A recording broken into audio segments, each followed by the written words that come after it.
que teve governo. Em 85, o último militar saiu. E entrou um presidente civil que não foi eleito pelo povo. Foi eleito só pelo Congresso, mas não foi militar. Em 85 ele foi militar. Qual foi a razão que você decidiu fazer parte desse protesto? Eu estava mais novo, estava na época de college, você fica mais empolgado, participa um pouco mais de política, de história e tal, e aí a gente vai para poder tentar mudar. Você viu que tinha condição de mudar, você viu que pela primeira vez a população estava em condição de ter uma voz mais ativa, mais forte, e você vê que ali você pode conseguir mudar alguma coisa. Então foi o que a gente fez. Aí eu participei particularmente por causa disso, que era uma tentativa de assim, melhorar a situação no país. E para recapitular rapidinho, qual foi o ano e onde foi mesmo esse protesto? O seu, O meu foi em 1984, na cidade de Belo Horizonte. Ok. Como foi essa experiência em São Lá? Teve resistência do governo? Tinham muitas pessoas? Como estava a temperatura? Fala um pouquinho sobre a sua experiência lá, no protesto. No dia, todos esses protestos em 84 já não tiveram a repressão que teve dos anos 70, quando tinha comício, que tinha bomba de gás lacrimogêneo, tinha cavalaria, o pessoal partia para cima da população que estava tentando fazer protesto. Nesses já eram muito mais organizados, não tinha violência. É lógico que tinha polícia até para poder organizar tudo, para não deixar, mas não tinha coisa de violência, não teve. Em 84 não teve. Não tinha participação de artistas de televisão, de artistas de cinema, de teatro, cantores, locutores esportivos, toda essa parte de esportistas. Então houve as pessoas com uma formação, como se diz, formadores de opinião, que tinham influência, muita gente participando. Então foi assim, e foi muito legal no dia, sem problema nenhum. Correu tudo bem, não teve violência, não teve nada. E foram vários protestos no país inteiro, ao longo dos dias, não foi em um só dia não. Foi ao longo de um período grande, talvez de uns 5, 6 meses, durante o ano de 84, foram tendo vários protestos. Você conhecia alguém que participou nesse mesmo protesto que você participou? Talvez algum amigo, alguém da família? Até que da minha família até não fui, mas assim, mais era o pessoal de colega mesmo, de estudante, que a gente participava, da minha sala e tal, e a gente foi nesses protestos e em outros que tiveram mesmo em outros lugares, né, o pessoal estava indo, era colega mesmo de escola. E teve alguém da sua família que talvez participou num protesto algum tempo antes e foi uma coisa um pouco mais pesada? Teve um tio meu que participou do 77, e como a repressão forte, ele teve que esconder dentro de uma igreja grande que tem no centro da cidade. Ele foi obrigado a se esconder lá dentro porque os militares estavam partindo para cima mesmo. E quantas pessoas que estavam nesse protesto que você participou mesmo? 300 mil pessoas, um pouco mais de 300 mil. Mas no Rio e São Paulo os protestos chegavam a ter 1 milhão de pessoas, são cidades maiores, tinha mais de 1 milhão de pessoas. Agora o meu foi com mais de 300 mil. E quais foram os resultados desses protestos? De imediato não conseguiu até a aprovação da emenda, então para o ano seguinte, que o presidente ia sair, o último militar, em 85, ainda não teve eleição direta. Mas já teve uma eleição só dentro do Congresso, com cerca de 500 deputados, que foi eleito um presidente civil, depois de 21 anos, foi eleito um presidente civil. E depois, em 89, foi eleito um presidente civil. Quer dizer, de imediato, já houve uma mudança, num ano seguinte, mas com 5 anos depois é que conseguiu realmente ter uma eleição com o povo escolhendo um novo presidente. Beleza. Como você acredita que a ditadura militar afetou o país em geral, o Brasil? Afeta diretamente na época que está ocorrendo, e mesmo depois, né, durante alguns anos, tem muita consequência, porque tira a liberdade de expressão, as pessoas ficam sem direito a falar, portanto você fica sem direito a debater ideias, você não consegue trocar ideia. Então isso dá um atraso, dá um atraso na questão da imprensa, da história, da cultura, tudo.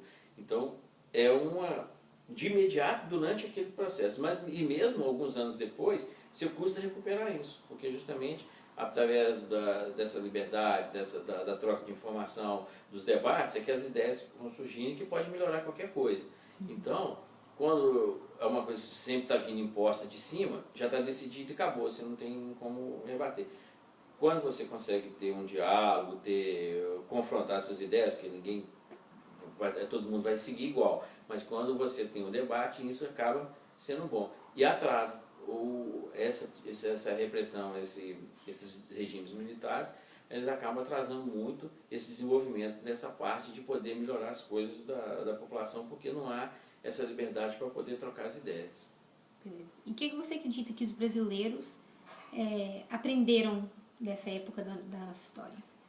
Como os brasileiros, especificamente. O que eles aprenderam dessa época? O que eles podem aprender?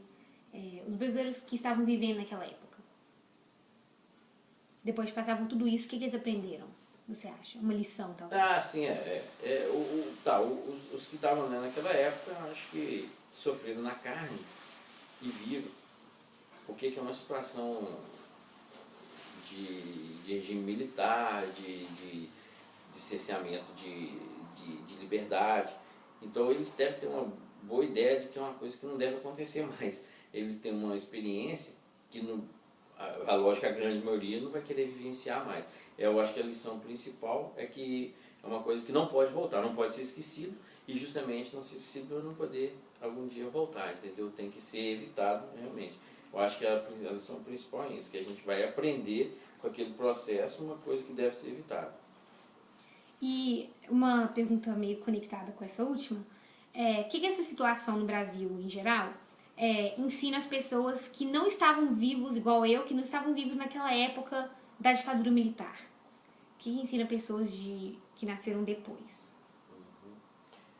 Para os que vieram depois, igual eu estou numa posição intermediária. Eu não peguei o auge, que foi nos anos 60 e 70. Eu já peguei um período já mais começando a redemocratização. E para você já não vivenciou nada, você só sabe disso historicamente. Mas eu acho que justamente o lance de passar isso para as pessoas, para a geração que veio após, é justamente a importância de que isso não ocorra também. Justamente para poder valorizar essa liberdade, essa troca de ideias, esse diálogo que pode ocorrer nas melhorias para o país. Então, que isso não pode ocorrer. Historicamente, é um erro que não deve ser repetido. Então, acho que o que fica, principalmente para a geração que veio logo depois, é isso, aprender com aqueles erros, aprender historicamente, que é uma coisa que não deve se repetir para poder fazer um futuro melhor para essa geração que veio. Beleza. E o que a sua experiência especificamente nos ensina? A sua experiência? A minha, eu acho isso, que pelo menos eu consegui ajudar participando igual desse coisa. Bom, primeiro, particularmente, procurando ter noção, procurando me instruir, procurando ter noção do que aconteceu. E a outra, participando um pouco mais ativamente, principalmente a partir de 1984, que você participando junto com as pessoas, você pode ter uma força para poder vir ajudar a modificar. E eu acho que a gente conseguiu, pelo menos, veio a ter essas eleições, e problema sempre vai ter, mas pelo menos você consegue estar escolhendo quem você quer, né? Mesmo que vá cometer erros, mas você precisa ir fazendo para ir ter um processo de melhora. Eu acho que é isso. Comigo, particularmente, isso.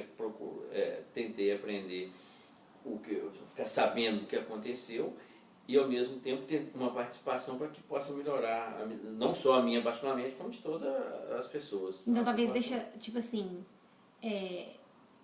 lute pelo que você quer e deixe a sua voz ser escutada pelas pessoas. Uma coisa mais ou menos assim mesmo. Beleza. Agora, só para conectar isso que aconteceu com as coisas que estão acontecendo hoje em dia. Essa época da história do Brasil te lembra de algum evento que está acontecendo agora, ou algum país que está num tipo de situação hoje em dia? Na América do Sul, de uma forma geral, melhorou bastante. Todos os países hoje, pelo menos, acho que na América do Sul, acho que não tem nenhum militar no poder. Todos eles hoje são eleitos democraticamente. Mas o que está mais parecido acho que é a Venezuela, que apesar de ter uma eleição, foi muito contestada, e do Nicolás Maduro, acho que eu não sei se ele ganhou mesmo, se aquilo teve alguma ação, mas de qualquer maneira, mesmo não sendo militar, é um processo que mais está tendo muito protesto lá, está tendo uma repressão, ele domina, o judiciário é totalmente dominado por ele não tem força para poder... Uma coisa que no Brasil hoje não ocorre, queira ou não queira, os poderes são independentes, simplesmente o judiciário tem a sua força, o executivo tem a força e o legislativo, e na Venezuela não tem.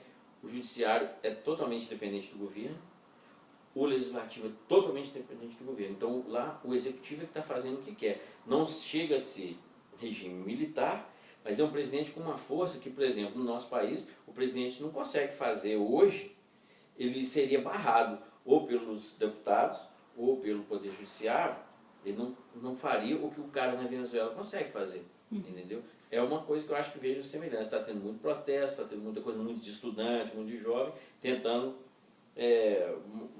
modificar o que está ocorrendo lá. E é um país que eu vejo com um pouco de semelhança com a gente nos anos 70, de bastante repressão, mesmo não sendo militar. E o que você acha que, por exemplo, a Venezuela, quando ela vê o que aconteceu no Brasil, o que você acha que as pessoas pensariam ou diriam se estivessem estudando essa época no Brasil? Como que eles diriam a situação? Na Venezuela. Tipo, se alguém hoje na Venezuela estiver estudando o que acontece no Brasil e tenta ver essa semelhança do que aconteceu lá e o que está acontecendo aqui na Venezuela, né, no caso, o que você acha que eles pensariam ou diriam? Eu acho que eles teriam que ter, sabendo o que aconteceu no Brasil, eles teriam que tentar realmente se organizar e tentar lutar contra isso. Agora, não adianta querer pegar em arma e tentar tirar de lá. É sempre organizar, de organizar mesmo, com um diálogo, com uma oposição mais bem elaborada, com uma coisa assim, para poder vir a melhorar a situação. Não pegar em arma, porque se vier pegar em arma, vai ser só confronto e aí pode até piorar. Aí sim, os militares podem vir a querer tomar o poder, porque quando começa a ficar muito bagunçado, então os militares podem vir a tentar pegar o poder de novo. Então teria que fazer uma coisa organizada, igual a gente conseguiu fazer pelo menos através dos movimentos das diretas já. Então o que eles poderiam tirar como exemplo é isso. Uma oposição unida, fazendo uma coisa bem organizada, um pouco mais pacífica, para tentar melhorar a situação lá. Beleza. E com a situação atual no Brasil, com a Copa esse ano e com os protestos que têm acontecido, você acha que tem alguma chance de uma ditadura militar nova no Brasil? Não.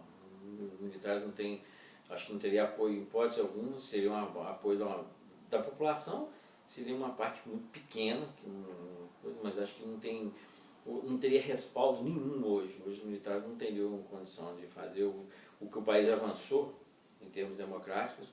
Não vejo como menor chance de ter ditadura militar no Brasil, ter golpe, acho que não ocorreria isso. E uma revolução política? Uma revolução política que a gente fala é uma coisa um pouco complicada, mas assim, ter uma mudança radical também, ao mesmo tempo, também não tem. Com os protestos que ocorreram no ano passado e que vão ocorrer provavelmente na Copa daqui a um mês, pode ter alguma coisa. O governo já se mexeu um pouco, tal, porque ele sentiu a pressão desses protestos. Mas não uma coisa radical, uma revolução que... Quando fala revolução, é uma mudança completa, tudo isso não ocorre. Acho que pode ter uma melhoria, pode ter reformas, não revolução, provavelmente vai ter reformas. Agora não, mas uma revolução política não é tão ampla, não acredito. Mas acho que sim, uma reforma pode ter.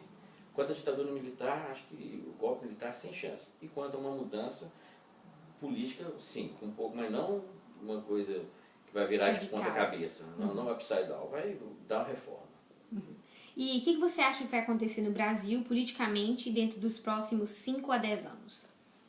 Bom, o governo que está lá atualmente já está no seu terceiro mandato, já são 12 anos, eu acho que está um processo já de desgaste muito grande. Acho que provavelmente esse ano tem eleição, provavelmente pode ser que venha a perder. Mesmo que não perca, eu acho que daqui, na outra eleição pelo menos, acho que vai haver mudança. Acho que vai ter um outro partido ganhando, porque o modelo atual já está muito desgastado. Depois de 12 anos, ou mesmo que tenha mais um mandato que seja completado em 16 anos de governo, acho que não vai resistir. O desgaste é muito grande e acaba tendo que haver mudança. Ok, beleza então. Obrigada, pai.